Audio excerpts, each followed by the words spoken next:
कराया है, मरने सभी से प्यार होंगे, कोई नहीं कराया है।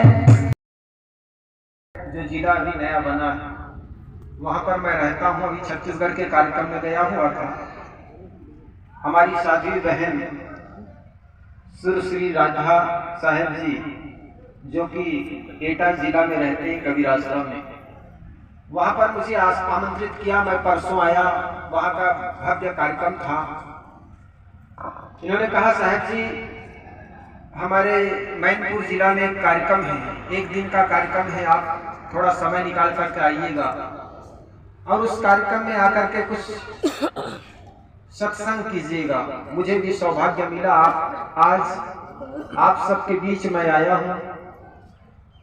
कुछ सदगुरु कबीर के विचारों को लेकर के कुछ सुनाने का प्रयास करूंगा। सदगुरु कबीर का यह मंच है जिसमें आप लोग देख रहे हैं, मंच पर लिखा हुआ है भव्य सत्संग समारोह के रूप में ये कार्यक्रम हो रहा है। सत्संग का अर्थ होता है सत्य का संग हो जाना। हमने जीवन भर दूसरे का संग करते हैं, पति का संग किए, भाई का संग किए, परिवार का संग किए, मकान के संग किए, न जाने कितने चीजों का हम संग करते हैं और ये संग साथ सब छूट जाते हैं। किसी संत ने कहा किसको अपना कहते हो, यह कोई न तेरा अपना, माया की नगरी है जीवन एक सपना। और गोस्वामी तुलसीदास जी महाराज ने कहा उमा कहो सुन अनुभव अपना, सत हरि भजन जगत सब सपना। जीवन में जो कुछ मिलता है सब एक न एक दिन छूट जाता है। दुनिया में बहुत से लोग आए, महापुरुष के रूप में आए, कोई भगवान के रूप में आए, कुछ अवतार के रूप में आए, कुछ उतार के रूप में आए। आज कौन रह गए? जब जब इस धरती तल पर कोई भी मनुष्य आए, सुधार के रूप में समाज के एक सुंदर दिशा निर्देश किए। जब जब ये सदगुरु रहे इस धराधाम पर, समाज के लोगों ने उसको समझ नहीं पाया।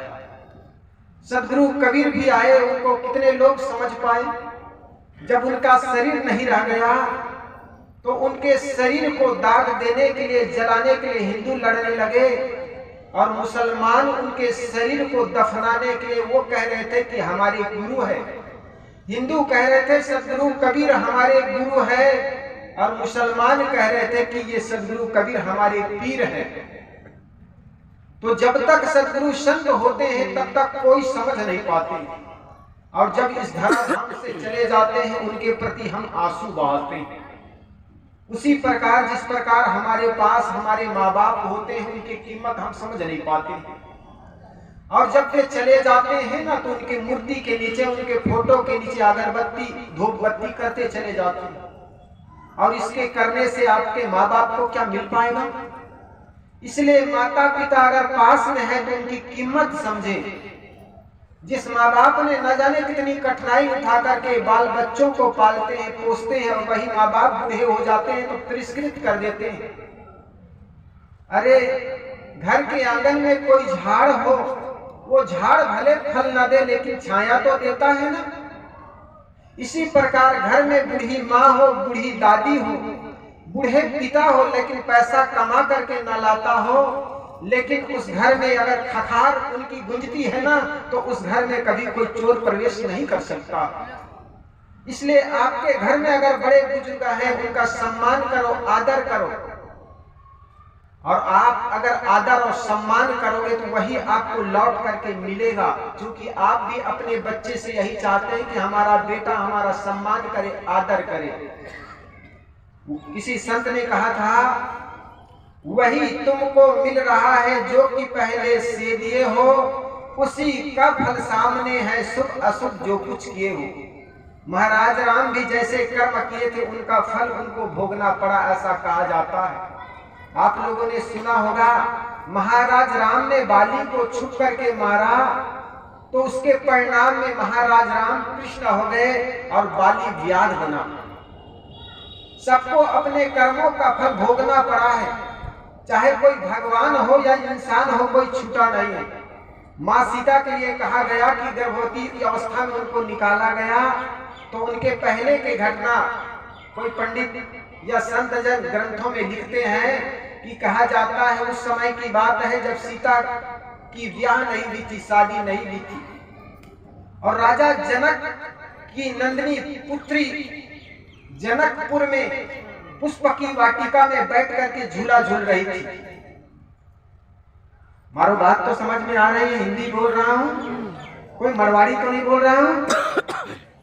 माँ सीता अशोक वाटिका में बैठ करके झूला में बैठ करके झूला झूल रही थी।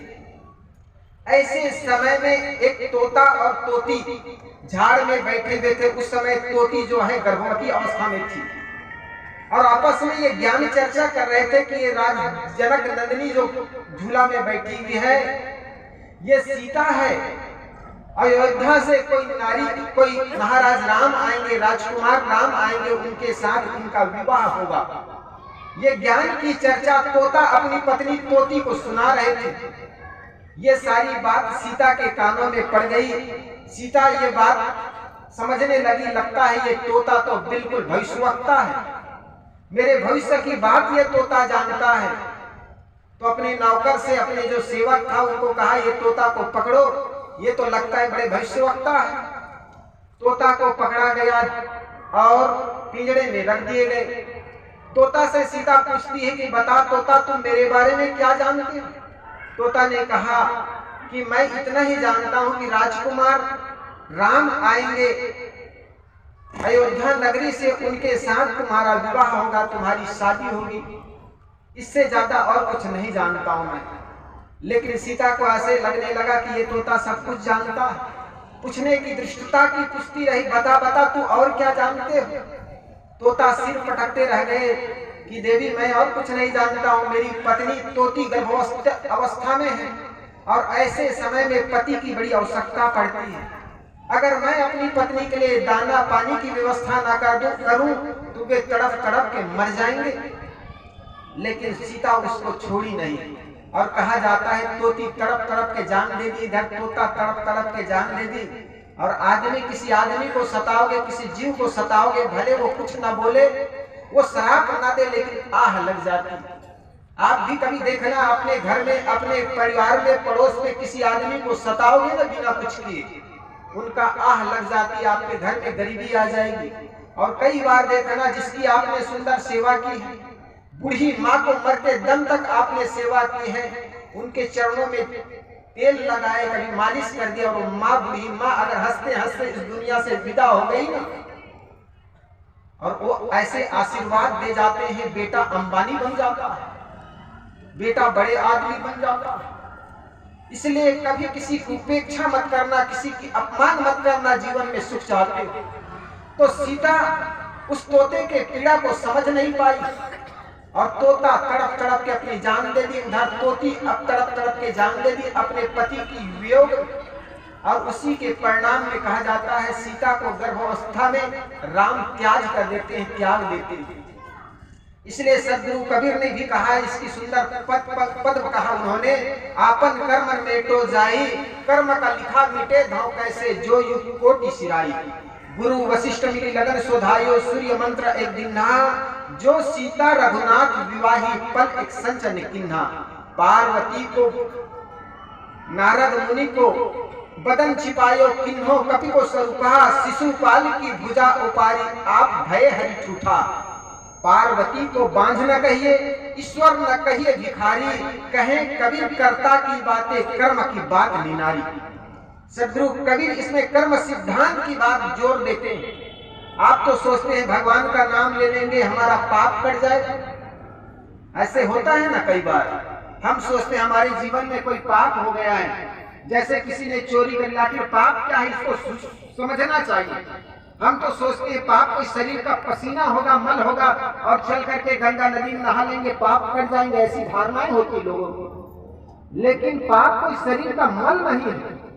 अगर पाप आपके शरीर का मल होता तो जाकर के गंगा नदी में, क्या आपके घर के हैंडपंप में भी स्नान कर लेते ना, तो पाप धुल जाता। शरीर का मल होता, शरीर का मैल होता, तो वो मैल गंगा नदी में ही क्या आपके घर के हैंडपंप से पानी से भी नहाओगे तो धुल जाता। लेकिन पाप आपके मन का विकार है। वो विकार कौन से? काम, क्रोध, लोभ। ये मन का विकार है। और जब जब ये विकार आता है आपके अंदर तो आपके मन बेचैन हो जाता है, मन दुखी हो जाता है।